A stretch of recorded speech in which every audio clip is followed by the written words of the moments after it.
Welcome back, everyone. We're diving into the Mughal Empire today. Oh, an excellent choice. But not the Taj Mahal this time. Right. We're going deeper into their world of trade and diplomacy. That's right. All those fascinating networks that really connected the Mughals to the wider world. Exactly. And, we've got a lot to work with here. Oh, we do. We've got historical accounts. We've got architectural studies. Even glimpses into daily life, which is amazing. I know. It's really cool to see how people actually lived back then. Yeah, to get that sort of ground level view. Yeah, so by the end of this, we're going to have a better grasp on how Mughal economic policies, their trade routes, and their cultural exchanges all kind of work together to put India on the world stage. Yes, and for centuries, really. Centuries. Yeah. It's pretty remarkable. It is remarkable. And you know what else is interesting? The Mughals didn't just start from scratch. That's right. They inherited a lot. They inherited. Yeah, a legacy of trade and diplomacy from the dynasties that came before them. So they were already working with a pretty solid system. Exactly. And they just really elevated it to a whole new level. Wow. Yeah, like take the Lodi Sultans, for example. Right. They ruled central India before the Mughals. Right. And they had this incredibly efficient administration and their choice of Agra as their capital. Oh, yeah. Which the Mughals later adopted, too. It's a strategic location. It shows just how well they understood trade routes and where the economic centers were. It makes you wonder if the Mughals saw that and thought, why change it? Yeah, why reinvent the wheel, right? Exactly. But they did build on it, right? I did, yeah. So what kind of economic policies did they use to boost growth and connections? Well, they actively encouraged trade, both domestic and international. Makes sense. And a really good example of that is how much they invested in infrastructure. Like those incredible roadside inns, the sarais. Yes.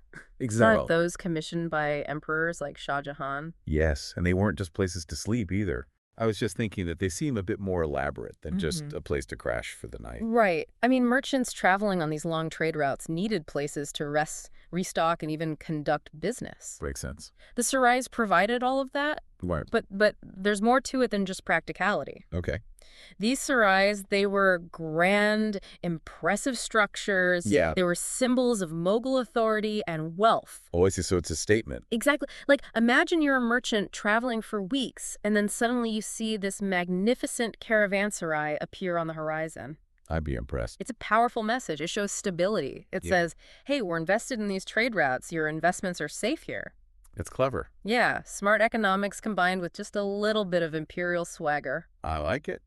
It works. Now, I read that even Mughal nobles were pretty involved in trade, right? Oh, absolutely. Any interesting figures come to mind? Well, there's Maryam-uz-Zamani, Okay. Emperor Akbar's queen mother. Okay. She was a really sharp businesswoman, and her investments weren't just about personal wealth. Right. They added to the empire's overall economic strength. So she was helping to secure the Mughals' position globally. Yes, exactly. It makes me wonder about the power dynamics at play. Yeah. Did these wealthy nobles ever have ambitions that clashed with what was good for the empire as a whole? That's a great question, and the answer is sometimes, yeah. Okay, so... Power is always complex. Even in a stable empire like the Mughals, Right. things were never totally black and white. True enough. Yeah, history rarely is. It's a good reminder that even when things seem to be running smoothly, Right. there's always more going on beneath the surface. Exactly. There are always layers. But let's switch gears a bit and talk about those famous Mughal trade routes. Okay. What sorts of goods were flowing in and out of the empire at its peak? Okay, so imagine this vibrant network of trade routes that spanned continents. You've got silks and spices coming in from the east, textiles from India itself, and even horses traveling all the way from Central Asia. It's a global network. Yeah, it connected the Mughal Empire to this huge web of global commerce. That must have been an incredible sight to see all those caravans laden with exotic goods, Oh, what? connecting all those different cultures and economies. And it wasn't just about the physical goods either. Oh, interesting. Trade also acted as a powerful conduit for exchanging ideas, beliefs, even artistic styles. Wow, so it's not just about the stuff, it's about the culture too. Exactly. It's easy to focus on the economics. Right. But the cultural impact of these exchanges was huge. So while merchants were haggling over prices, they were also shaping the cultural landscape. Exactly. That's amazing. Like, how so? Well, look at architecture, for example. You Okay. see influences transcending religious boundaries. Really? Yeah. Take Bir Singh Deo's palace at Dadia. Right. He was a Hindu ruler, Right. but he incorporated distinct Mughal architectural styles into his palace. It shows how fluid these artistic ideas could be, even across different faiths. So these exchanges weren't just happening among the elites, they were filtering down to different levels of society. Yes, absolutely. From fashion and cuisine to language and music, these influences were everywhere in everyday life. So the Mughal court was like a melting pot of cultures then.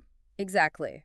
Persian was the language of administration, Right. but there was this vibrant mix of artistic and intellectual influences from all over the empire and beyond. Like a cultural mosaic. Yeah, exactly, where each piece contributes to the richness and complexity of the whole picture. It's beautiful imagery. I love it. It's pretty amazing to think about. I'm also curious about the impact of foreign travelers who visited the Mughal Empire. Oh, yeah. Did their accounts help shape how the rest of the world saw India? Absolutely. Travelers from Europe, Persia, elsewhere, they documented their experiences in great detail. And these accounts, often filled with wonder, gave people a glimpse into Indian culture. That makes sense. Of course, not every account was a glowing review. Right, so even back then you had travelers with different opinions. You could say that some travelers focused on aspects of Mughal society they found strange or even offensive. But even those more critical accounts, they still contributed to a greater understanding of India's complexity and diversity. It's a good reminder that history is never just one-sided.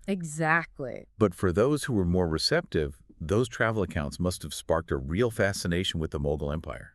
Absolutely. They offered this window into a world that seemed both exotic and alluring. Right. It sparked curiosity and, for some, a desire to experience this vibrant culture firsthand. I could see that those personal narratives are so powerful. They are. They can really shape our understanding of other cultures. Definitely. But let's not forget, the Mughal Empire, like all empires, Right. eventually faced decline. Yeah. What factors led to their eventual loss of power? Well, that's a complex question with no easy answer. Okay. A number of factors contributed to their decline. Internal rivalries and succession disputes weakened the empire from within. The rise of regional powers challenged Mughal authority. Right. And then, of course, you have the growing influence of European trading companies, Ah, yes. particularly the British East India Company. The East India Company, huh? Yeah, Their story is a deep dive for another time. definitely. But before we wrap up our exploration of Mughal trade and diplomacy, Okay, I want to highlight something that really struck me. go ahead. We often study empires through the lens of their conquests and military might. Right. But this deep dive into the Mughal Empire has shown me a different side to their story. Okay. Their economic policies, their sophisticated trade networks, Yeah. their role as facilitators of cultural exchange. Right. It's given me a much richer understanding of their impact on India and the world. I'm so glad to hear that you've hit on a crucial point. Okay. The Mughals weren't just conquerors. They were builders, patrons of the arts, and, as you said, facilitators of cultural exchange. Exactly. Their story reminds us that the legacy of an empire goes way beyond military victories. It's about the impact they had on the world around them. Yes, exactly. But before we get too sentimental about the Mughals, I have a question that's been nagging at me. Okay. You know how we often compare different empires throughout history? Yes. Like, how did the Mughals' approach to global trade and diplomacy stack up against other major empires of their time, Okay. like the Ottomans or the Ming Dynasty? That's an excellent question. Because we see these empires as kind of contemporaries, right? Or were, yeah. So I'm curious, what were their unique approaches to trade and diplomacy? Mm-hmm. How did they manage their vast territories and diverse populations? Right. And what can we learn from their successes? And maybe even more importantly, their mistakes. It's a good point. It's like holding up a mirror to history. Yeah. Seeing how these different empires navigated a world that in many ways wasn't so different from our own. They faced economic challenges, political rivalries, the constant push and pull of cultural exchange. It's amazing how much we can learn from studying the past. It is, and when we compare empires like the Mughals, Ottomans, and the Ming Dynasty, Right. we see how different cultures approached similar challenges and opportunities. Yeah. It shows that there's no one right way to build an empire or manage global trade. Right. It's all about context adaptation and maybe even a little bit of luck. I like that context adaptation of luck. Yeah, It sounds like a good recipe for success in any era. I think so. But where do we even begin? when comparing these massive empires? Well, a good place to start is their geographic location. Location, location, location, right? Exactly. It's as true for empires as it is for real estate. So how did their location influence their economic strategies? Well, the Mughals, for example, being centered in the Indian subcontinent, Right. had access to all the rich resources and trade routes of the Indian Ocean. Makes sense. The Ottomans, They they have these- straddled Europe and Asia. So they controlled key trade routes between East and West. Okay. And the Ming Dynasty, with its vast territory and resources, dominated trade in East Asia. Right, so their locations really shaped their relationships with the rest of the world. Absolutely. It was a major factor in their economic and diplomatic strategies. Okay, so location's important. Very important. What else should we consider? Their political structures are crucial. Okay. How did they manage these huge territories and diverse populations? Right, because these were massive empires. They were, yeah. So how did they hold it all together? Well, the Mughals, for instance, were known for their centralized administration. Okay. They relied on a sophisticated system of governors and officials to maintain control. The Ottomans, on the other hand, had this complex system of millets. Millets. Yeah, they were self-governing religious communities. Oh, interesting. So that allowed for a degree of autonomy within the empire. Okay. And the Ming Dynasty, with its Confucian bureaucracy, really emphasized centralized control and social order. It's fascinating how each empire found a different way to govern such vast and diverse populations. It is, isn't it? It makes you wonder if there are any universal principles of governance that transcend cultural boundaries. It's a good question, for sure. But let's move on to their economic strategy, shall we? Of course. After all, that's what we're focusing on today. Right. So how did these empires approach trade? Well, the Mughals, as we've discussed, actively promoted trade. Right. And they invested heavily in infrastructure to make commerce easier. The Ottomans, controlling those vital trade routes, Right. levied taxes and tariffs on goods passing through their territories, I see. which brought in a significant amount of revenue. Yeah. And then you have the Ming Dynasty. Yeah. They were initially very active in global trade, but later adopted a more inward-looking approach, Okay. focusing on agricultural self-sufficiency and restricting foreign trade to a certain extent. So a real mix of approaches, each with its own pros and cons. I'm also curious about the cultural impact of these empires. Yeah. Do they leave a lasting legacy on the world beyond their borders? Oh, without a doubt. Really? The Mughals, with their fusion of Indian and Persian cultures, Right. left an indelible mark on architecture, even cuisine. It's amazing how those influences spread. It is, and the Ottomans, with their blend of Islamic and Byzantine traditions, influenced everything from architecture and music to, believe it or not, coffee culture. Really? That's fascinating. It is. And the Ming Dynasty, with its exquisite porcelain and silk, Oh, yeah. set the standard for luxury goods and influenced artistic tastes across the globe.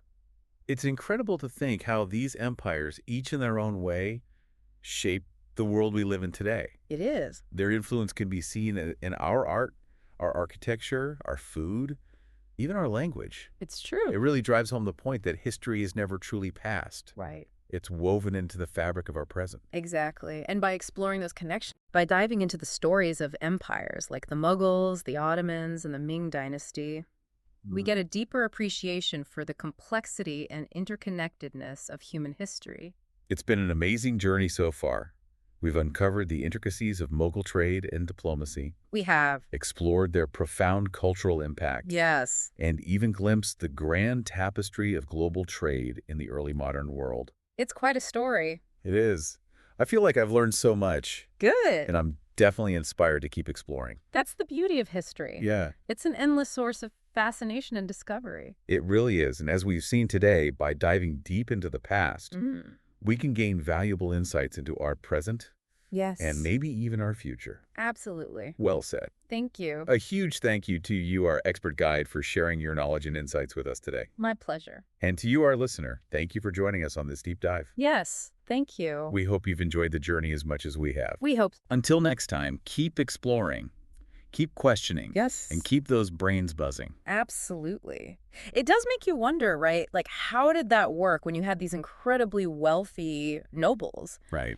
Did their ambitions always line up with what was best for the empire? Exactly. And were they always content just being part of the system? Yeah, good point. But for now, Okay. let's shift gears a bit and talk about those famous Mughal trade routes. Sounds good. What sorts of goods were actually flowing in and out of the empire at its peak? All right, so picture this. You've got this vibrant network of trade routes stretching across continents. Okay, I'm picturing it. And along those routes, you've got silks and spices coming in from the east, textiles from India itself, Right. and even horses traveling all the way from Central Asia. Wow, that's a serious journey. It was. And all of this connected the Mughal Empire to this massive web of global commerce. It must have been an incredible sight to see. Oh, All those caravans laden with exotic goods, connecting all those different cultures and economies. it was really something. And, it wasn't just about the physical goods either. Oh, interesting. What do you mean?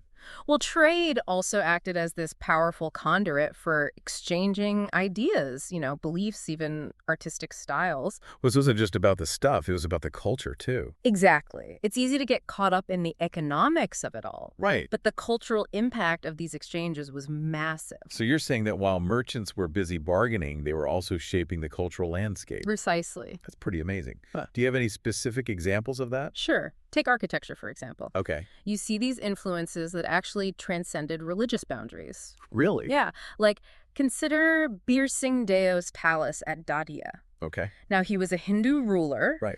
but he incorporated distinct Mughal architectural styles into his palace. Wow. So those exchanges weren't just happening among the elites. No, not at all. They were filtering down to different levels of society. Exactly.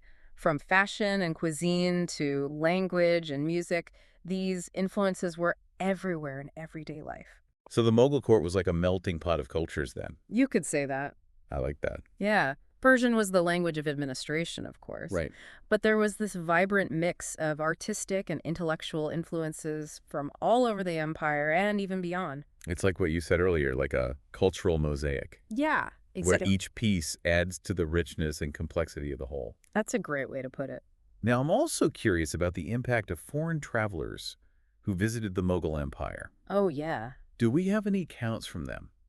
Did their writings help shape how the rest of the world saw India? Absolutely. Travelers from Europe, Persia, elsewhere, they documented their experiences in great detail. And we still have those accounts. We do. That's incredible. Yeah.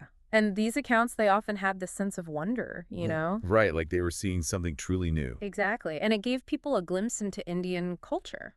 I can imagine that being really eye-opening for people back then. It was. Of course, not every account was glowing. Right? I mean, even today, people have different travel experiences. Exactly. And even back then, some travelers focused on aspects of Mughal society they found strange or even offensive. I guess that's just human nature.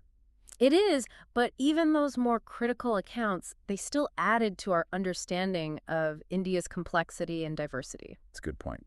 Right. History is never just one-sided. It's never black and white. Exactly. There are always multiple perspectives. Okay, but for those who are more receptive to it, all those travel accounts must have sparked a real fascination with the Mughal Empire. Absolutely. They offered this window into a world that seemed both exotic and alluring. And a world that most people would never get to experience firsthand. Exactly. Those personal narratives are so powerful. They can really shape how we understand other cultures. They can. But we can't forget that the Mughal Empire, like all empires, eventually declined. That's right. What were some of the factors that led to their fall from power? Well, it's a complex question with no easy answer, Okay. but there were a number of factors that contribute. Like what? Well, internal rivalries and succession disputes weakened the empire from within. Right. Those kinds of power struggles can be devastating. It can. What else? Well, then you have the rise of regional powers challenging Mughal authority. Okay, so pressure from outside forces as well. Exactly. And, of course, there's the growing influence of those European trading companies. Yes, particularly the British East India Company. Ah, yes, the East India Company. Right. Their story is a deep dive for another time. It is a whole other fascinating chapter. But before we wrap up our exploration of Mughal trade and diplomacy, Okay. I want to circle back to something that's been on my mind. Go ahead. You know, we often study empires through the lens of their military achievements. It's true. We focus on the conquests. Exactly. But this deep dive into the Mughal Empire has shown me a different side of their story. Oh, I'm glad to hear that. We've learned about their economic policies, their sophisticated trade networks, Right. their role in facilitating cultural exchange. Yeah, it's a different perspective. It is, and it's given me a much richer understanding of their impact. Their impact on India and the world. Exactly. That's a crucial point you've hit on. Oh, good. The Mughals, they weren't just conquerors. Right. They were builders. They were patrons of the arts. And, as you said, facilitators of cultural exchange. Exactly. Their story reminds us that the legacy of an empire goes way beyond military victories. It's about the impact they had on the world around them. Precisely. But before we get too sentimental about the Mughals, Right. Uh-huh. I have a question that I just can't shake. Okay, let's hear it. We often compare different empires throughout history, right? You do. Like, how did the Mughals' approach to global trade and diplomacy stack up against other major empires of their time, Interesting question. like the Ottomans or the Ming Dynasty? Ah, I see where you're going. Because they were all kind of contemporaries, right? They were. So I'm wondering, how did their unique approaches to trade and diplomacy compare? How did they each manage these vast territories and diverse populations? And what can we learn from both their successes and, perhaps more importantly, their mistakes? Those are all great questions. It's like holding up a mirror to history, Yes, isn't it? it is in a way. Seeing how these different empires navigated a world that, in many ways, wasn't so different from our own. That's right.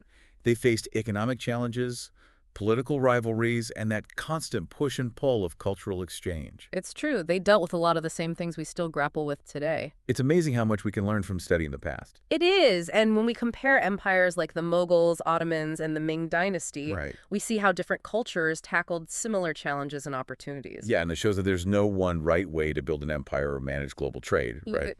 It's all about adapting to your specific circumstances. Right. Context matters. It does. And maybe even a little bit of luck plays a role. Luck never hurts. Never hurt. So where do we even begin when we're trying to compare these massive empires? Well, a good starting point is their geography. Okay, Exactly. yeah. Location, location, location. Right. It's as true for empires as it is for real estate. It really is. So how did location affect their economic strategies? Well, take the Mughals, for example. Right. They were centered in the Indian subcontinent, Right. so they had access to all the rich resources and trade routes of the Indian Ocean. That makes sense. The Ottomans, on the other hand, straddled Europe and Asia. Right. They were right in the middle of everything. Exactly. So they controlled key trade routes between East and West. Okay. And then you have the Ming Dynasty. Right, with their huge territory. Exactly. With their vast territory and resources, they dominated trade in East Asia. So their locations really shaped how they interacted with the rest of the world. Absolutely. Their geographic location played a huge role in their economic and diplomatic strategies. Okay, so location's important. Very, very much. What else should we consider?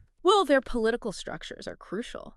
Okay, how they governed. Exactly. How did they manage these huge, diverse populations? Right, because these were massive empires. They were, yeah. So how did they hold it all together? Well, the Mughals, for instance, were known for their centralized administration. Right. They had this sophisticated system of governors and officials to maintain control. A top-down approach. You could say that the Ottomans had a slightly different system. Okay. They had this complex system of millets. Millets, so what are those? They were self-governing religious communities. Oh, interesting. So different religious groups had a degree of autonomy. Exactly. So, And then you have the Ming Dynasty. Yeah. They had this Confucian bureaucracy that emphasized centralized control and social order. It's amazing how each empire found a different way to govern such a vast and diverse population. It is, isn't it? Yeah. Each empire had its own unique approach. It makes you wonder if there are any universal principles of governance that work across different cultures. That's a question philosophers have been debating for centuries. And we're not going to solve it today. Probably not, but it's worth thinking about. It is. But for now, let's shift gears and talk about their economic strategies. That's good. After all, that's our main focus today. Right. So how did these empires approach trade? Well, the Mughals, as we've discussed, were big proponents of trade. Right. They invested in infrastructure. Exactly. They invested heavily in infrastructure to make commerce easier. Makes sense. The Ottomans, on the other hand, took a bit of a different approach. Okay. They controlled those vital trade routes, Right. and they levied taxes and tariffs on goods that passed through their territories. Ah, so they profited from their strategic location. Exactly. It was a major source of revenue for the empire. Right. And then you have the Ming Dynasty. Yeah. Now, they were very active in global trade early on, Okay. but they later adopted a more inward-looking approach. Interesting. So they kind of pulled back from global trade? They did to a certain extent. They started focusing more on agricultural self-sufficiency, and they restricted foreign trade. So a real mix of approaches, Yeah, each empire had its own strategy. each with its own advantages and disadvantages. Exactly. There's no one-size-fits-all approach to trade. Right. Context matters. Always. Now, I'm also curious about the cultural impact of these empires. Okay. Did they leave a lasting legacy on the world beyond their borders? Oh, absolutely they did. Really? Like how? Well, the Mughals, for instance, with their fusion of Indian and Persian cultures, Right. they left an incredible mark on art, architecture, cuisine, even language. Wow. So their influence spread far and wide. It did. The Ottomans also had a profound cultural impact. Yeah. Their blend of Islamic and Byzantine traditions Right. influenced everything from architecture and music to even coffee culture. Wait, coffee culture. Yep, believe it or not. That's amazing. I had no idea. It's true. And then you have the Ming Dynasty Yeah. with their exquisite porcelain and silk. Oh, yeah. The Ming vases. Exactly. They set the standard for luxury goods. And those goods were highly sought after all over the world. They influenced artistic tastes across the globe. It's really incredible to think how these empires, each in their own way, shaped the world we live in today. It is, their influence is still felt today. Their influence can be seen in our architecture, our food, even our language. Exactly. It's a powerful reminder that history is never really past. Right? It's all around It us. shapes who we are. And by exploring these connections, by learning about empires like the Mughals, the Ottomans, and the Ming Dynasty, Right. we gain a deeper understanding of the complexity and interconnectedness of human history. Exactly. History is a tapestry, and each of these empires is a thread in that tapestry. That's a beautiful way to put it. Thank you. It's been an amazing journey. We've learned so much about the Mughal Empire. We have. Their trade networks, their diplomacy, their culture. And we've even touched on other great empires of the time. It's given me a whole new perspective on this period of history. I'm glad to hear that. And I'm definitely feeling inspired to keep learning. That's the beauty of history. It's a journey of endless discovery. Well said. And a huge thank you to you, our expert, for sharing your knowledge and insights with us today. My pleasure. And to you, our listeners, thank you for joining us on this deep dive into the Mughal Empire. Yes. Thank you for listening. We hope you enjoyed it as much as we did. We hope so. Until next time, keep exploring, keep questioning, and keep those brains buzzing. Absolutely. See you next time.